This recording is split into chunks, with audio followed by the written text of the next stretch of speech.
چا د پیر په شکل کې خدای ټاکلی دی، چا د مرید په شکل کې خدای ټاکلی دی،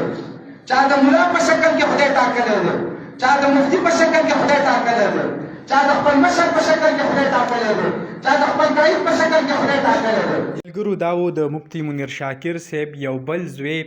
نن چې کوم دی د جمعې خطبه هغې په هغه جومات کې ورکړه، په کوم جومات کې چې مفتی منیر شاکر صاحب باندې کومه دماکه شوې او د هغې په نتیجه کې هغه شهید کړی شوی و. نو نن چې کوم دی هغې خطبه ورکړه او عوامو ته چې کوم دی هغه